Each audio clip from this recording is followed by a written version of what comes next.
Floor test பொறுத்த வரைக்கும் சட்டசபையில என்னென்ன நடந்ததுன்னு நீங்களும் கவனிச்சிருப்பீங்க. முதல் முறையா நேரலையில கம்ப்ளீட்டா காட்டினாங்களா? நேரலையில முதல் முறையா எல்லாத்தையும் காட்டினாங்க. எதிர்கட்சிகளை தடை பண்ணல, கத்தல, கூச்சல் போடல. ஆளும் கட்சி தரப்புல அமைதியோ அமைதி. இது மாதிரி சட்டசபையை நம்ம பார்த்ததே இல்லையே. ஜனநாயகன் வந்திருக்காருல. மக்கள் தீர்ப்பை நேற்று உதயநிதி எப்படி கேவலமா பேசுறாரு. புஷ்பா பட சோஃபான்றாரு. சோஃபாவை பத்தி நான் கூட கேள்விப்படுறேன். அந்த சோஃபானா எதுக்காக புது சோஃபா? விஜய் அவர்கள் வராங்கன்னா ஆல்ரெடி சேரோ சோஃபாவோ இல்லாமையா இருக்கும். எதுக்காக புது சோஃபா இறங்கணும்? அதுல பணம் இருக்கிறதா எதுக்காக ஒரு விஷயம் பரவாயில்ல. அதாவது எந்த முட்டாளாவது அந்த படத்திலேயே அந்த சீன் வந்ததே ஒரு பைத்தியக்காரதான். அந்த டைரக்டருக்கு கரண்ட் சிச்சுவேஷனே தெரியல. பணத்தெல்லாம் இப்ப பாதி 20 ரூபாய் நோட்டை கொடுத்து 20 கோடிய வெளிநாட்டிலே போய் வாங்கிக்கலாம். இன்னைக்கு எப்படிப்பட்ட வசதிகள் வாய்ப்புகள் இருக்கு. ஹவாலா முறையில நீங்க சோபால வச்சு கொக்கு தலையில வெண்ணெய் வச்சு வெண்ணெய் உருகும் போது ஏண்டா வெண்ணெய் வைக்கும் போதே பிடிச்சிடலாம. அதனால இதெல்லாம் பைத்தியகாரதனமான சித்தரிப்பு. ஓபிஎஸ் வந்தப்ப, மனோஜ் பாண்டியன் வந்தப்பெல்லாம் என்ன எக்ஸ்சேஞ்ச், திமுக என்ன எக்ஸ்சேஞ்ச் பண்ணுச்சு? முந்தா நாள் வரைக்கும் திட்டிட்டு இருந்த பிரேமலதா தேமுதிக வரும்போது இவங்க என்ன ஏவாவேலு பிரேமலதா என்ன எக்ஸ்சேஞ்ச் பண்ணாங்க?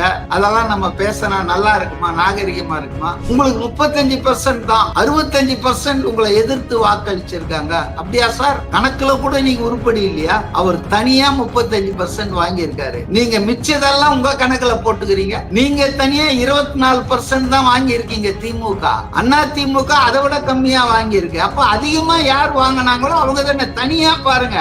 இவ்வளவும் பண்ணியும் கடைசியில அந்த ஒரு கட்சி ஒரு ஆள் கீழே விழுந்துட்டீங்கல்ல. 118 அப்படிங்கிறது மற்ற திமுகவோட கூட்டணி கட்சியில இருக்கிற அவங்களோட ஆதரவெல்லாம் பெற்றுதானே நீங்க இன்னைக்கு ஆட்சியில உட்கார்ந்துருக்கீங்க அப்படின்னு அவர் சொல்றாரு. இந்த தருணத்துல நான் 2 முக்கிய விஷயத்தை உங்ககிட்ட சொல்ல விரும்புறேன். இந்த தருணத்துல ஒண்ணு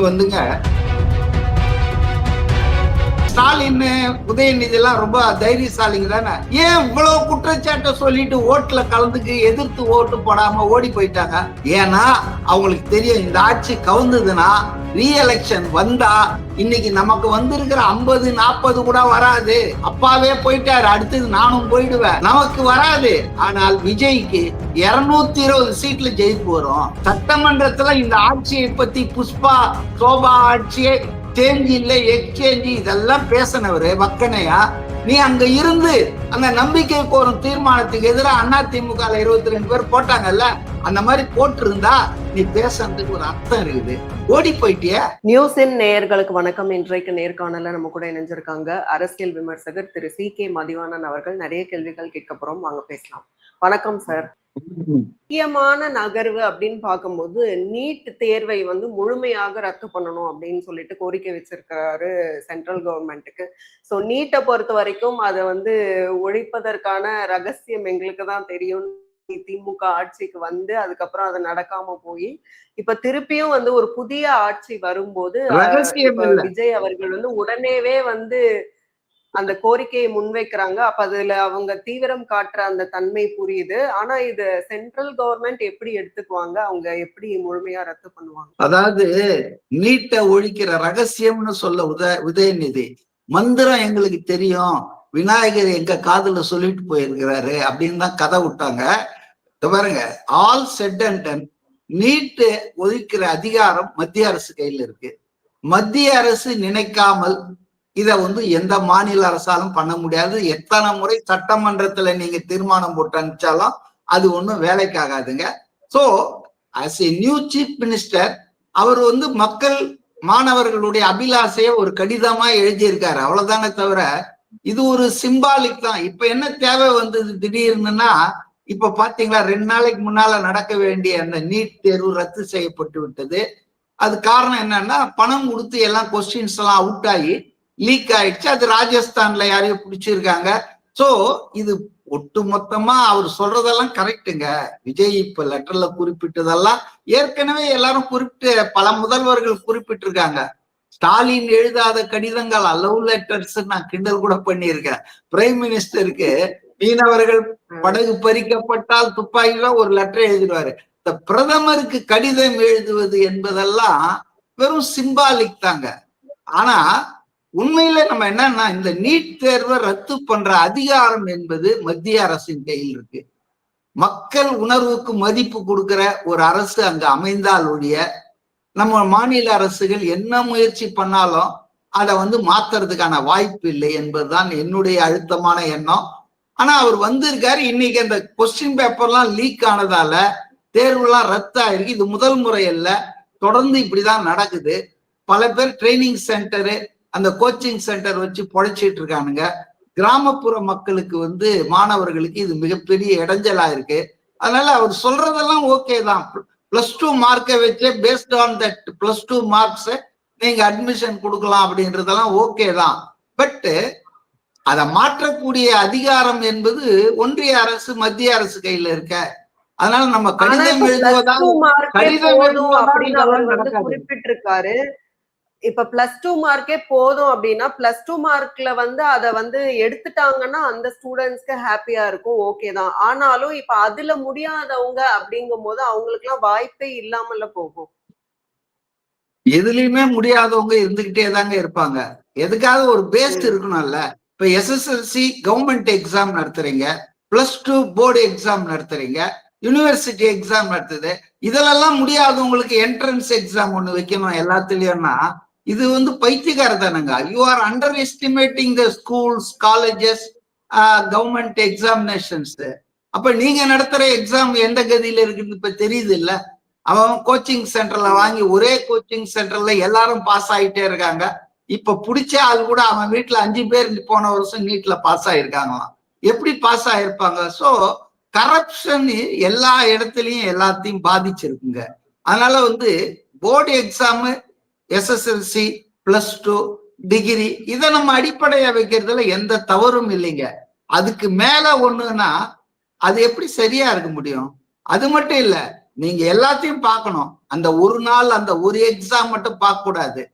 அப்படி தேர்வு முறை மாறினா நல்லா இருக்கும். குவார்டர்லியில எவ்வளவு எடுத்திருக்கான், ஆஃப் இயர்லியில எவ்வளவு எடுத்திருக்கான், இப்படி பார்த்து ஆவரேஜா பண்ணமே தவிர அந்த ஒரு நாள் முட்டிக்கிட்டு படிச்சு மக்கப் பண்ணி இல்ல ட்ரைனிங் சென்டர் எங்கேயா கோச்சிங்ல எடுத்து பாஸ் ஆயிட்டா ஓ இஸ் இன்டெலிஜென்ட், அந்த எக்ஸாம் அவன் த்ரூ பண்ணிட்டான்னா பெஸ்டா? இப்ப IAS த்ரூ பண்ணாத ஆட்கள் எல்லாம் முட்டாளுங்களா? 8வது வாட்டி IAS பாஸ் பண்ண ஆள்லாம் இருக்காங்க. அதனால ஒரு எக்ஸாம்ல தான் இவருடைய ஒட்டுமொத்த அறிவையும் நம்ம தெரிஞ்சுக்குவோன்றதெல்லாம் பைத்தியகாரத்தனங்க. இதெல்லாம் வியாபார நோக்கத்தோடு கல்வியை மாற்றிவிட்ட கொடுமையின் விளைவு தான் இதெல்லாம். ஃப்ளோர் டெஸ்ட் பொறுத்த வரைக்கும் சட்டசபையில என்னென்ன நடந்ததுன்னு நீங்களும் கவனிச்சிருப்பீங்க. எதிர்கட்சி தலைவர் உதயநிதி அவர்கள் முதல் முறையா நேரலையில கம்ப்ளீட்டா காட்டினாங்களே. நேரலையில முதல் முறையா எல்லாத்தையும் காட்டினாங்க. எதிர்கட்சிகளை தடை பண்ணல, கத்தல, கூச்சல் போடல. ஆளும் கட்சி தரப்புல அமைதி, அமைதியோ அமைதி. இது மாதிரி சட்டசபையை நம்ம பார்த்ததே இல்லையே. ஜனநாயகன் வந்திருக்காருல, அது அப்படிதான். ஜனநாயகன் படம் வரப்போதா?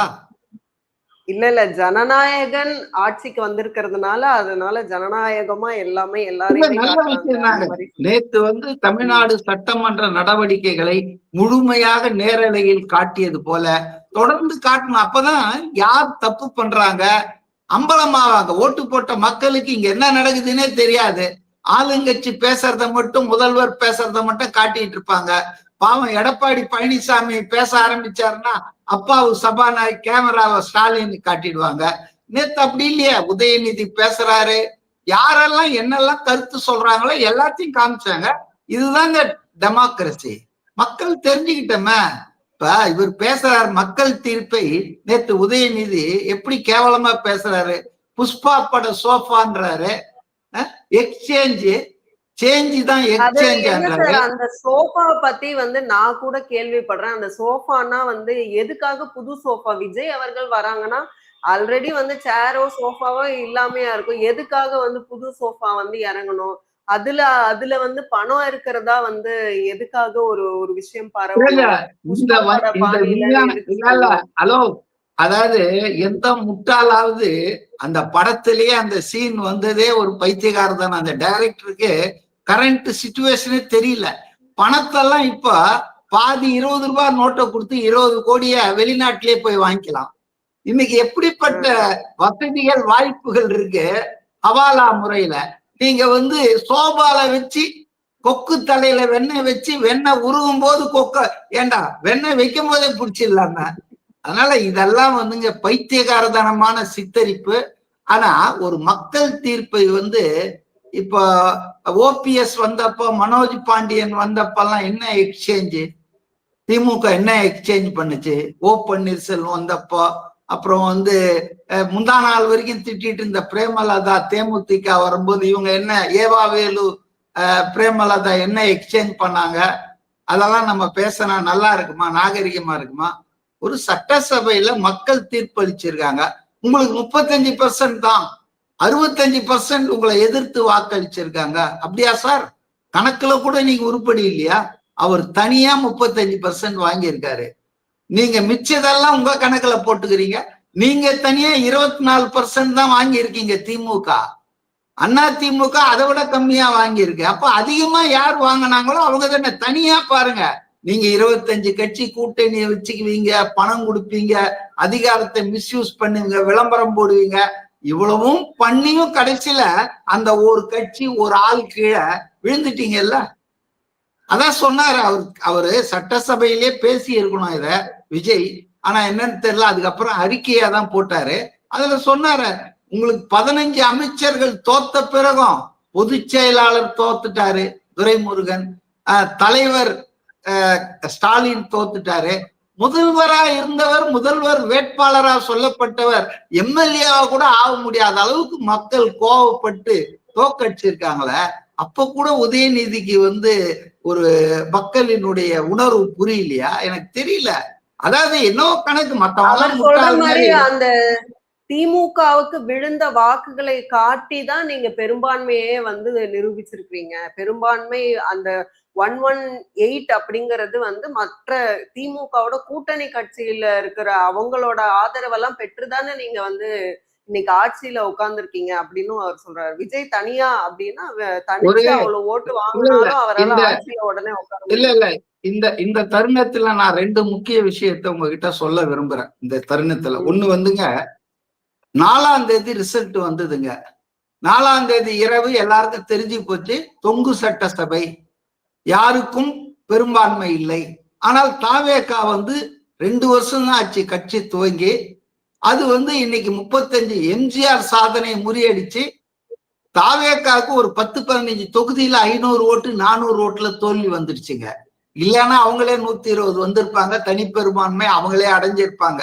ஓகே, நம்ம தேர்தல் முறை என்பது first past the post system. அதனால ஒரு ஓட்டு அதிகமானா கூட அவன் வென்றதா சொல்லிடுவாங்க, ரைட்?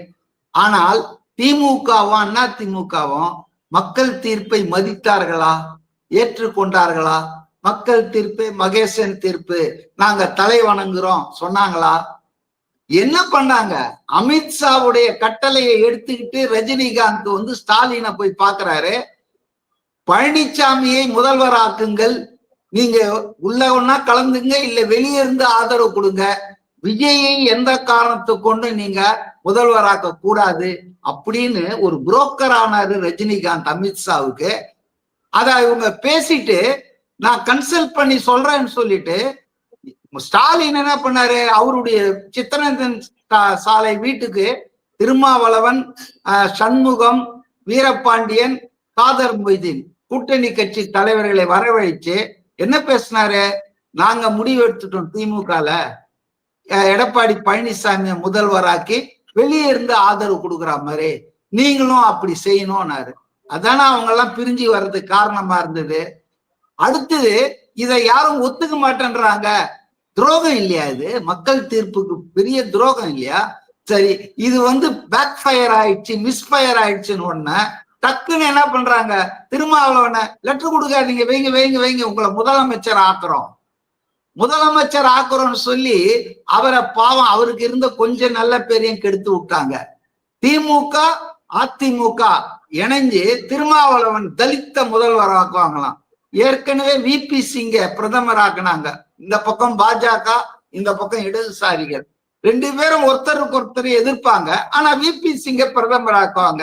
ஏன்னா காங்கிரஸ் மீதான குருட்டு எதிர்ப்பு, blind opposition to the Congress party. அது என்ன ஆச்சு? விபி சிங் அரசு அது பெருசா நினைச்சா? சோ அது மாதிரி திருமாவளவனை ஒரு சிக்கண்டியா பயன்படுத்த பார்த்தாங்க. அதுக்கும் திருமாவளவன் ஒரு கட்டத்துக்கு அப்புறம் இழுபறி ஆயிட்டு இருக்கும்போது டிலே பண்ணிட்டே இருந்தார். ஆதரவு கடத்தை கொடுக்காம 24 மணி நேரம் இழுத்து பார்த்தார் அவரும். ஆனால் அதிமுக சட்டமன்ற குழு உறுப்பினர்கள் இதுக்கு நாங்க ஒத்துக்க மாட்டோம்ட்டாங்க. எடப்பாடி இதை ஏத்துக்க மாட்டேன்ட்டார். நான் வந்தா ராஜாவா தான் வருவேன், என்ன சீஃப் மினிஸ்டர் ஆகுனா யாரும் ஆதரவு கொடுத்தாலும் ஓகே, நான் மத்தவங்களுக்கு எல்லாம் ஆதரவு கொடுக்க மாட்டேன்ட்டாரு. சோ இதெல்லாம் இன்னைக்கு அம்பலம் ஆயிடுச்சு. எம்ஏ பேபி சிபிஎம் பொதுச் செயலாளர் பொதுவெளியில சொல்லிட்டாரு. கோலப்பண்ணு சீனியர் கரஸ்பாண்டன்ட் இந்து பேப்பர்ல எழுதிட்டாரு. இப்பதான் சிவி சண்முகம் கதறிட்டு இருக்கிறார் மரத்தடியில நின்னுகிட்டு. இது ஏற்கனவே எல்லா முயற்சியும் பண்ணி குதிரை பேரெல்லாம் நடத்தி தோல்வியான பிறகு இன்னைக்கு எங்க ஆளுங்கதான் உங்களை ஆட்சியில உட்கார வச்சிருக்காங்க. பேச உதயநிதிக்கு மனசாட்சி இருக்க வேணாங்க. despite all their efforts, despite all the efforts of the union government, despite all the troubles of governor, Vijay has become the chief minister because people wanted him to be the chief minister. அதனால சரி நான் கேக்குறேங்க, ஸ்டாலின் உதயநிதி எல்லாம் ரொம்ப தைரியசாலிங்க தானே? ஏன் இவ்வளவு குற்றச்சாட்டை சொல்லிட்டு ஓட்டுல கலந்துக்கு எதிர்த்து ஓட்டு போடாம ஓடி போயிட்டாங்க? ஏன்னா அவங்களுக்கு தெரியும் இந்த ஆட்சி கவுந்ததுன்னா ரீஎலெக்ஷன் வந்தா இன்னைக்கு நமக்கு வந்திருக்கிற 50-40 கூட வராது. அப்பாவே போயிட்டாரு, அடுத்தது நானும் போயிடுவேன், நமக்கு வராது. ஆனால் விஜய்க்கு 220 சீட்ல ஜெயிப்பு வரும். இந்த பயம், மரண பயம் அவங்களுக்கு சட்டமன்றத்துல சட்டமன்றத்துல இந்த ஆட்சியை பத்தி புஷ்பா சோபா ஆட்சியை சேஞ்ச் இல்ல எக்ஸ்சேஞ்ச் இதெல்லாம் பேசினவரு வக்கனையா. நீ அங்க இருந்து அந்த நம்பிக்கை கோரும் தீர்மானத்துக்கு எதிராக அதிமுக 22 பேர் போட்டாங்கல்ல, அந்த மாதிரி போட்டு இருந்தா நீ பேசுறதுக்கு ஒரு அர்த்தம் இருக்குது. ஓடி போயிட்டிய. அப்ப மறு தேர்தலுக்கு பண்டி பயம். அதாவது ஆங்கிலத்துல ஒரு பழமொழி உண்டு, willing to strike afraid to wound அப்படின்னு. என்ன தெரியுங்களா? அடிக்கணும்னு ஆசை, ஆனா காயம் ஆயிடுமோன்னு கவலை. அதுதான் இன்னைக்கு தாவேக அரசை பற்றி திமுகவுக்கு இருக்கிற அணுகுமுறை. ஒரே வரியில நான் சொல்லிட்டேன், willing to strike afraid to wound. ஏன்னா இந்த அரசு கவிழ்ந்தால் மாற்று அரசு யாரும் அமைக்க முடியாது. தேர்தல் தான். தேர்தல் வந்தா மக்கள் இப்ப இருக்காங்க பாருங்க, இப்ப கொஞ்சம் ஏதோ கோமணத்தோட ஓடிட்டு இருக்கீங்க, அதையும் உருவிடுவாங்க தமிழ்நாட்டு மக்கள். அதனால சும்மா பேசலாங்க. எதுகை மோனையில எழுதி கொடுத்தத பேப்பரா வச்சு பேசிட்டு இருந்தாரு. நேரு பாவம் ஒரு சீனியர் மினிஸ்டரு, அவரு இவர் பேப்பர் ஒண்ணா வாங்கிட்டு இருந்தாரு. அவரு டெப்டி லீடரா. அவரு இந்த உதயநிதி பிறக்கும் போது அவர் திமுக அரசியல் இருந்திருப்பாரு. அவரு டெப்டி லீடரா நேரு. நேத்து காலையில குறைச்ச காலான் இவர் ஏன் குடும்ப அரசியல். ஸ்டாலின் பையன் உதயநிதியை கூட கொண்டு ஆக்குனால இவங்க எல்லாம் ஒத்துக்குவாங்க. சோ இது நேத்து சட்டசபையில டிஎம்கே காட் எக்ஸ்போஸ்டுங்க and ADMK got exposed. ADM 2ஆ போயிடுச்சுங்க, 25-22ன்னு. இப்ப இதெல்லாம் தெளிவாயிடுச்சு. சபாநாயகர் ரூம்ல போய் இப்ப உட்காந்துட்டு என்ன பிரயோஜனம்? 47 சட்டமன்றம் மட்டும் ஊழல் சக்தி அப்படின்னு சொல்லி விமர்சிச்சுட்டு சிவிஎஸ் தலைமையில இருக்கக்கூடிய இப்ப அந்த பிரிஞ்சு வந்த அந்த அணியை போய் சந்திக்கலாமா அப்படின்னு சொல்லி அத கிளீன் பாலிடிக்ஸ் சொல்லிட்டு டர்ட்டி பாலிடிக்ஸ் பண்றாங்கன்னு டர்ட்டி பாலிடிக்ஸ் பண்றவங்க திமுக, டர்ட்டி பாலிடிக்ஸ் பண்ணிட்டு இருக்கிறவங்க 75 வருஷமா திமுக. அவங்களுக்கு எல்லாம் டர்ட்டியை பத்தி, அதாவது குதிரை வியாபாரத்தை பத்தி, குதிரை பேரத்தை பத்தி பிரேமலதாவும் டிடிவி தினகரனும் பேசினா எப்படி இருக்கும்? அது மாதிரிதான் இருக்குது. சரி, இல்ல நான் நீங்க சொன்னது அதிமுகல 25 சட்டமன்ற உறுப்பினர்கள் அரசுக்கு ஆதரவு கொடுத்தார்கள். 22 சட்டமன்ற உறுப்பினர்கள் இன்க்ளூடிங் எடப்பாடி எதிர்ப்பு தெரிவிச்சாங்க. கதை முடிஞ்சிடுச்சு அங்கேயே. 25 எங்க, 22 எங்க? அப்ப அந்த அதிமுக சட்டமன்ற குழுக்கு யார் தலைவர் ஆக முடியும்? 25 பேரை ரெப்ரசன்ட் பண்றவர் தானே தலைவர் ஆக முடியும். அவர் தானே கொறடாவை நியமிக்க முடியும். இது சபாநாயகர் இதை பார்க்க மாட்டாரா? நான் தான் நியமிப்பேன்னு எடப்பாடி, நீங்க பொதுச் செயலாளரா இருக்கலாம், ஆனா சட்டமன்ற குழுக்கு அதுக்குதான் அங்க அவங்களோட இருக்கிற பதவிகள் MLA க்கள் தான் பறிப்பு முடிவு பண்ணுவாங்க. பதவிகள் எல்லாம் பறிச்சுட்டாரு. அப்புறம் என்ன? பதவிகளை தாங்க பறிக்க முடியும். MLA அவங்க இல்லைன்னு சொல்ல முடியாதுல்ல. அதிமுகவால் ஜெயிச்ச அந்த MLA-க்கள்ல பெரும்பகுதி அவர்கிட்ட இல்ல. அப்ப பெரும்பகுதி யார்கிட்ட இருக்குது? அவங்க கிட்டதான் சட்டமன்ற கட்சி. உங்களுக்கு இத ஒண்ணு சொல்லி முடிக்கிறேன் நானு. மகாராஷ்டிரால சிவசேனையை தோற்றுவித்தவர் பால் தாக்கரே, அவருடைய பையன் தான் உதய் தாக்கரே. அந்த கட்சியை உடைச்சு 40 MLA-க்களை பிளைட்ல கொண்டு போய் அசாம்ல வச்சு ஷிண்டேன்னு ஒரு சிக்கண்டிய புடிச்சு அவனை முதல்வராக்கி தேர்தல் ஆணையம் என்ன சொல்லிச்சு தெரியுமா? கட்சி தலைவர்லாம் நீ வெளியே இருந்துக்கியா, இந்த சட்டமன்ற குழுவுக்கு இவர் தான் பெரும்பான்மை MLA இருக்கு, இவர் தான் இந்த கட்சிக்கு தலைவர்னு சின்னம் உள்பட புடுங்கி கொடுத்துட்டாங்க. அதனால அதிமுக பொதுச் செயலாளர்னு இவர் சொல்லிக்கிட்டே இருக்க வேண்டியதுதான். ஆனால் சட்டமன்ற உறுப்பினர்கள் பெரும்பகுதி அவர்கிட்ட இல்லை என்பதும், பொதுக்குழுவை கூட்டினால் இவர் என்ன ஆக போறார் என்பதும் தெரியும். அதுக்கு முன்னால எல்லாரையும் வெளியேற்றிட்டு பொதுக்குழுவை கூட்டுவாரா? இப்ப நீதிமன்றத்துக்கு போனாங்கன்னா இதெல்லாம் செல்லுபடி ஆகாதுங்க. Call the dog mad and then kill அப்படின்ற இங்கிலீஷ்ல சொல்லுவாங்க. ஒரு நாயை கொல்லணும்னா கூட அதை பேய் பிடிச்சிச்சு, அதுக்கு வெறி பிடிச்சிச்சு சொல்லிதான் கொல்லணும். அப்ப நீங்க ஒரு விளக்கம் கேட்கல. நீங்க சொன்னீங்க கொறடா உத்தரவு. எந்த கொறடா?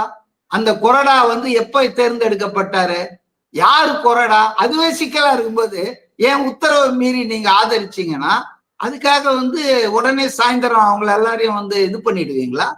கட்சி பதவி நீக்கும். நீனா சர்வாதிகாரியா? EPS என்ன நினைச்சிட்டு இருக்காரு அவரு? இல்ல ஓனரா? அதிமுக முதலாளியா?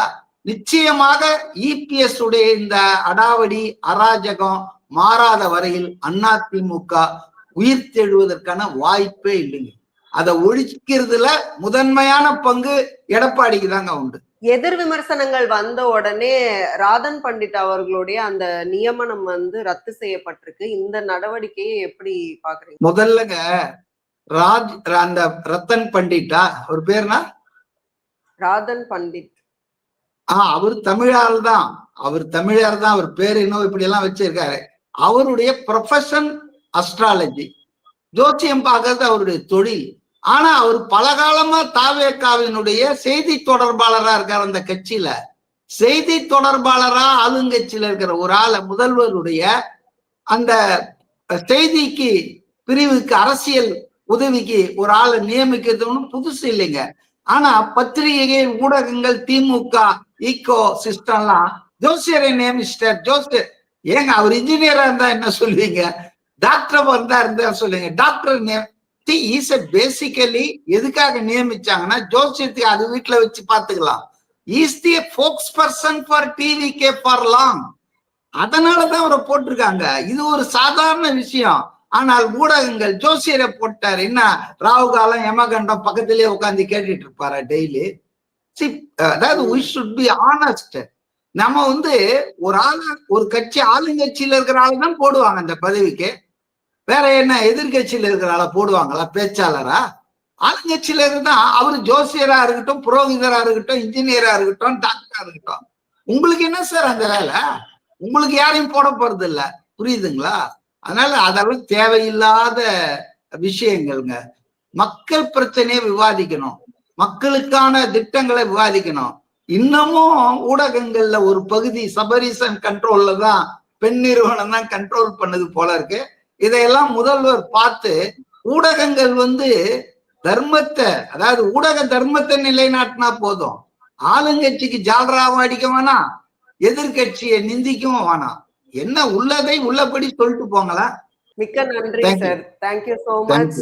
மீண்டும் இன்னொரு சந்தர்ப்பத்தில் பேசலாம். நன்றி.